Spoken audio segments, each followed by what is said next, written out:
মৃত্যু মানব জীবনের এক অনিবার্য সত্য, যা চিরকালই রহস্যে ঘেরা। জন্মের পর থেকে মানুষ তার জীবনের প্রতিটি মুহূর্তে এগিয়ে চলে মৃত্যুর দিকে, অথচ এর চূড়ান্ত পরিণতির কথা ভাবতেও চায় না। মৃত্যুর প্রকৃতি, তার পরবর্তী অবস্থা এবং জীবনের সাথে তার সম্পর্ক যুগে যুগে মানুষকে ভাবিয়ে তুলেছে।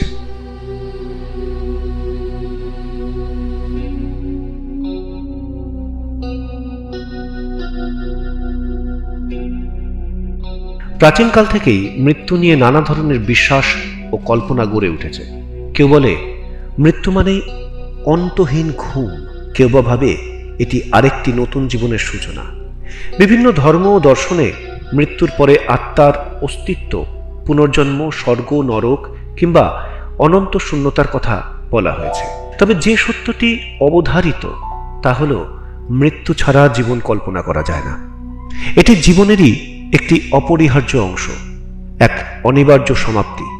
কেউ তা শান্তভাবে গ্রহণ করে, আবার কেউ মৃত্যুর ভয় নিয়ে জীবন কাটায়। কিন্তু প্রকৃতপক্ষে মৃত্যু হলো সময়ের এক অনিবার্য পরিণতি, যা জীবনকে মূল্যবান করে তোলে। মৃত্যুর ছোঁয়া যে কোনো মুহূর্তে আসতে পারে, এটি বয়স বা অবস্থার তোয়াক্কা করে না। তবু মানুষ বাঁচতে চায়, স্বপ্ন দেখে, ভালোবাসে, সৃষ্টি করে, কারণ মৃত্যুর মধ্যেই জীবনের প্রকৃত সৌন্দর্য লুকিয়ে থাকে। মৃত্যুর ভয় নয়, বরং জীবনের প্রতি মুহূর্তকে সুন্দরভাবে বাঁচাই হতে পারে চিরন্তন সত্যকে গ্রহণ করার সর্বোৎকৃষ্ট উপায়।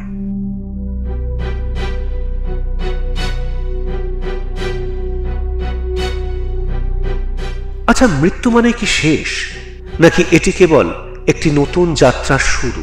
মানুষ তার জন্মের পর থেকেই এক অনিশ্চিত পথের যাত্রী, যার গন্তব্য মৃত্যু। এটি অবশ্যম্ভাবী, অথচ ভীষণ রকম রহস্যময়। আমরা জানি একদিন না একদিন এই পৃথিবীর মায়া ত্যাগ করতেই হবে, তবু জীবনকে আঁকড়ে ধরতে চাই সর্বশক্তি দিয়ে।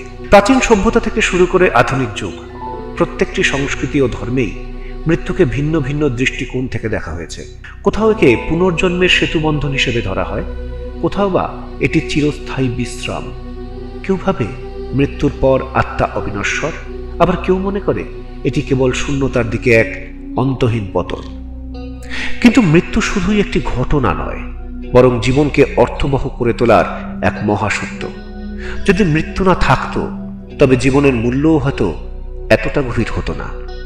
সীমাবদ্ধতার মধ্যেই সৃষ্টি হয় আকাঙ্ক্ষা, ভালোবাসা এবং স্বপ্নের তীব্রতা। মৃত্যু আমাদের শেখায় সময়ের মূল্য, প্রিয়জনের কদর এবং বেঁচে থাকার সত্যিকারের আনন্দ।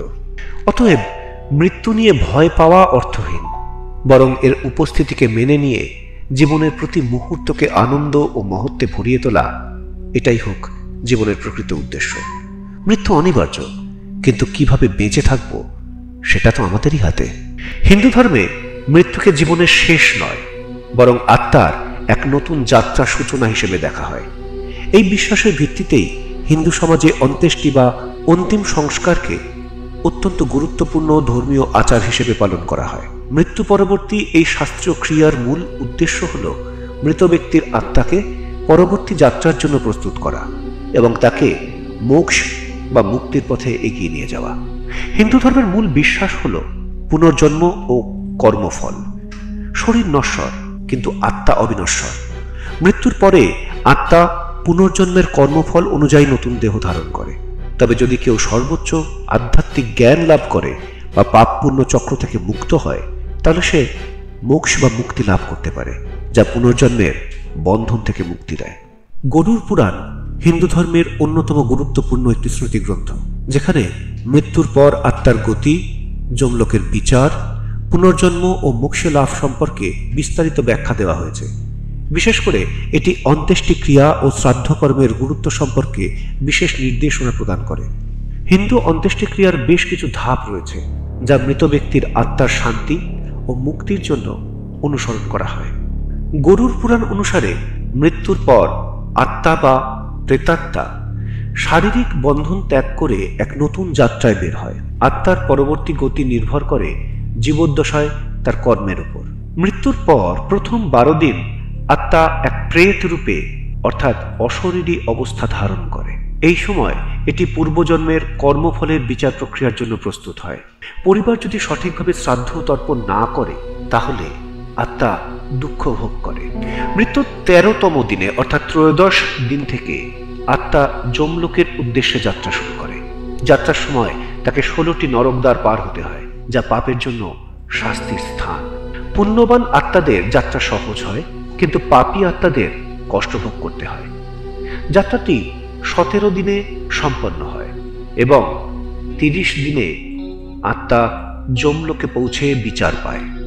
গরুড় পুরাণ অনুযায়ী যমরাজ আত্মার পূর্বজন্মের কর্মফল বিশ্লেষণ করে সিদ্ধান্ত দেন সে কি নরক, স্বর্গ নাকি পুনর্জন্ম লাভ করবে। কেউ যদি গুরুতর পাপ করে তবে তাকে নরকে প্রেরণ করা হয়। পূর্বজন্ম লাভের আগে আত্মা পূর্বপুরুষদের আশীর্বাদ ও পরলোকগত আত্মাদের সাথে মিলিত হয়। গরুড় পুরাণে বলা হয়েছে, যদি সঠিক নিয়মে অন্ত্যেষ্টি সম্পন্ন করা না হয় তবে আত্মা পৃথিবীতে প্রেতাত্মা রূপে ঘুরে বেড়ায়, মুক্তি লাভ করতে পারে না। মৃত্যুর পর কতগুলো ক্রিয়ার মধ্যে দিয়ে যাওয়া হয়। প্রথমত, শরীর শুদ্ধিকরণ।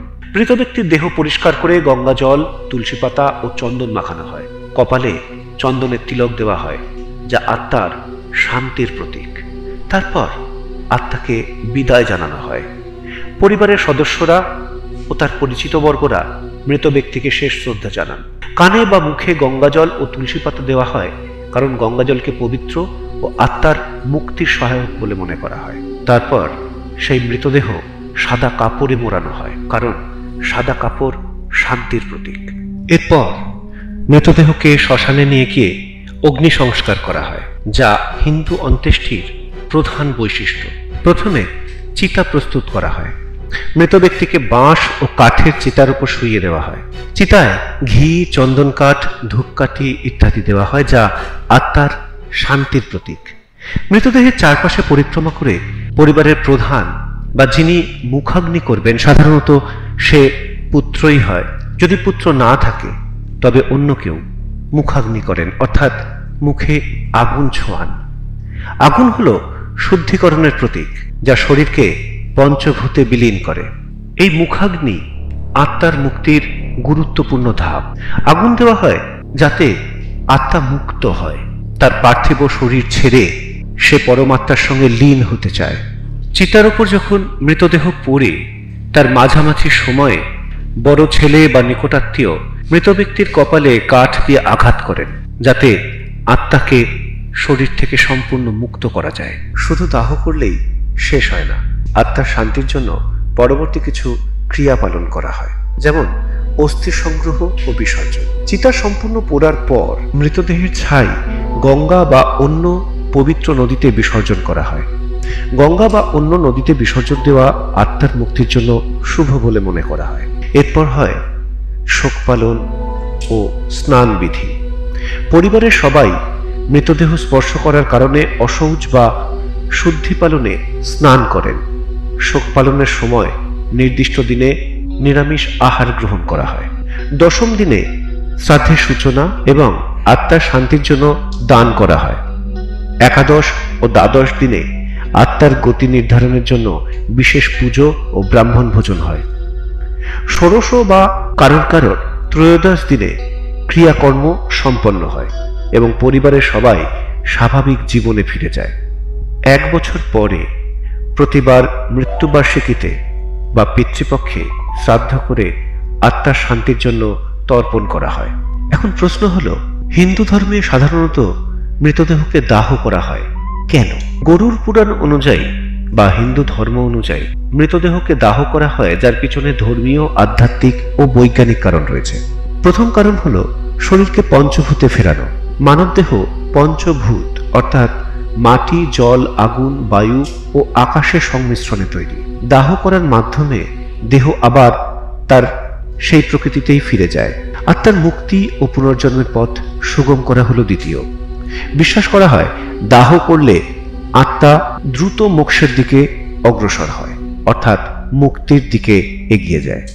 শরীর পচে যাওয়ার বদলে আগুনে বিলীন হয়, যা আত্মার সহজ মুক্তির প্রতীক। বৈজ্ঞানিক কারণ হলো মৃতদেহ পচে গেলে রোগ ছড়াতে পারে, তাই দাহ করলে জীবাণু সংক্রমণ হয় না। শ্মশান স্থানে দাহ করা স্বাস্থ্যসম্মত ও পরিবেশ বান্ধব।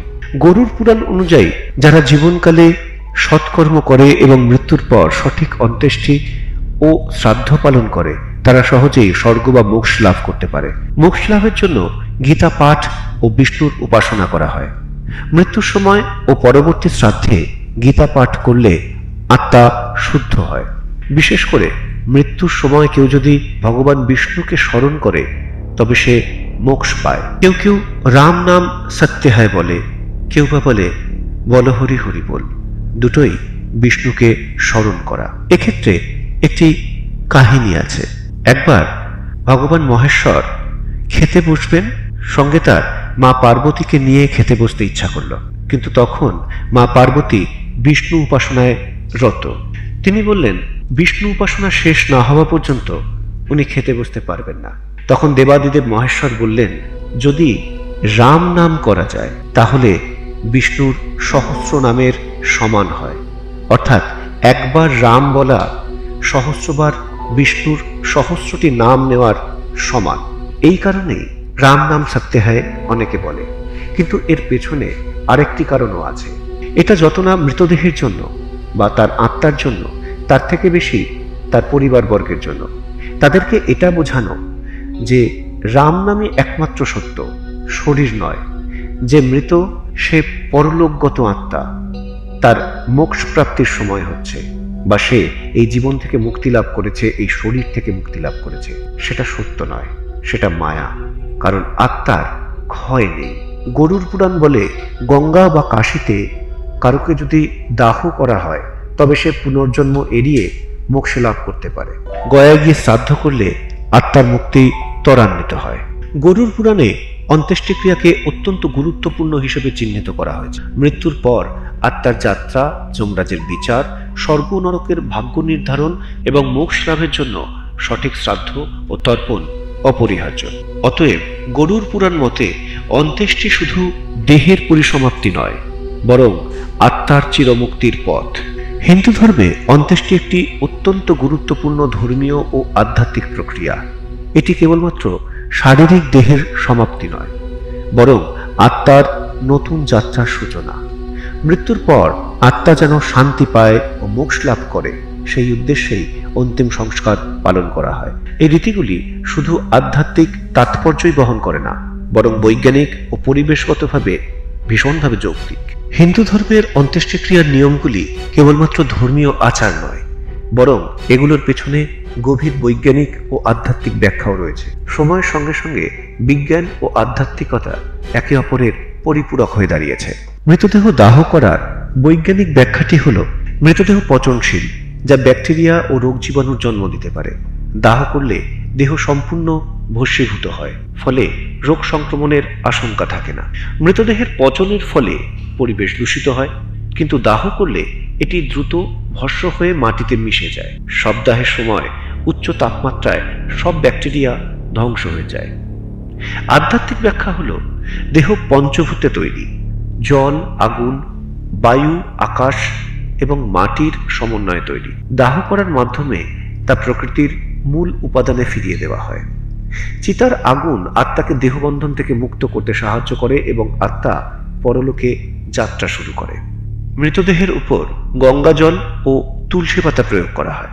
এর বৈজ্ঞানিক ব্যাখ্যা হল গঙ্গাজলে প্রাকৃতিকভাবে জীবাণুনাশক উপাদান থাকে, যা মৃতদেহের সংক্রমণ কমায়। তুলসী পাতার অ্যান্টিব্যাকটেরিয়াল ও পবিত্রকরণ গুণ রয়েছে, যা পরিবেশকে শুদ্ধ রাখে। আর আধ্যাত্মিক ব্যাখ্যায় বলা হয় গঙ্গাজলকে পবিত্র মনে করা হয় এবং বিশ্বাস করা হয় যে এটি আত্মাকে শুদ্ধ করে পরলোক গমনে সাহায্য করে। আর তুলসী ভূষিত জল প্রয়োগ করলে আত্মা শান্তি পায়, যমরাজের রাজ্যে আত্মার সহজে প্রবেশ হয়। মুখাগ্নি করারও বৈজ্ঞানিক ব্যাখ্যা রয়েছে। যখন মৃতদেহ দাহ করা হয় তখন তার মস্তিষ্কের শেষাংশ পুড়ে যায়, ফলে মৃত্যুর পর কোনো জীবাণু অবশিষ্ট থাকে না, এবং পরিবারের সদস্যরা একসঙ্গে থাকার ফলে এই মুখাগ্নিতে মানসিক শক্তি বৃদ্ধি পায় এবং শোক সামলানো সহজ হয়। আধ্যাত্মিক ব্যাখ্যায় বলা হয় মুখাগ্নি দেওয়া আত্মার দেহ থেকে সম্পূর্ণ বিচ্ছিন্ন হওয়ার প্রতীক।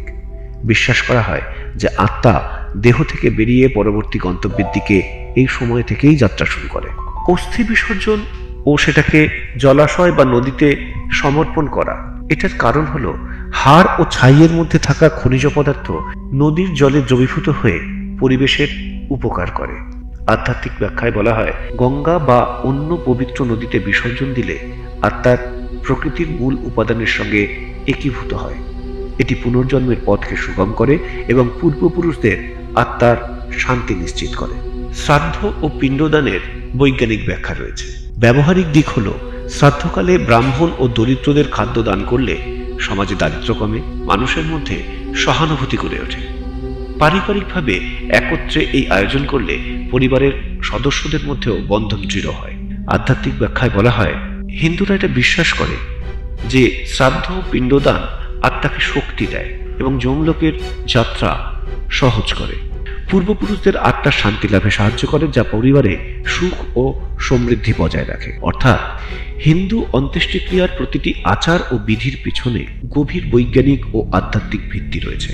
এগুলো শুধুমাত্র ধর্মীয় বিশ্বাস নয়, বরং বাস্তব জীবনে পরিবেশ ও সমাজের জন্য ভীষণভাবে উপকারী। বিজ্ঞানের আলোকে বিশ্লেষণ করলে দেখা যায় যে এই রীতিগুলোর অনেকগুলো স্বাস্থ্য, মনোবিজ্ঞান ও পরিবেশগত দিক থেকে অত্যন্ত গুরুত্বপূর্ণ। গরুড় পুরাণ মৃত্যুর পরবর্তী জীবনের এক বিস্তৃত চিত্র তুলে ধরে, যা বিজ্ঞানের আলোচনার সঙ্গেও অনেক ক্ষেত্রে মিলে যায়। একদিকে বিজ্ঞান বলে শক্তির বিনাশ নেই, অন্যদিকে হিন্দু শাস্ত্র বলে আত্মার বিনাশ নেই, আত্মা শুধু মোক্ষে লাভ হয়। জীবন ক্ষণস্থায়ী, কিন্তু কর্ম চিরন্তন। মৃত্যু এক সমাপ্তি নয়, বরং নতুন শুরুর দোরগোড়া। সৎ জীবনযাপন করলে আত্মা স্বর্গীয় শান্তি লাভ করে, পাপ করলে যন্ত্রণার শাস্তি পেতে হয়।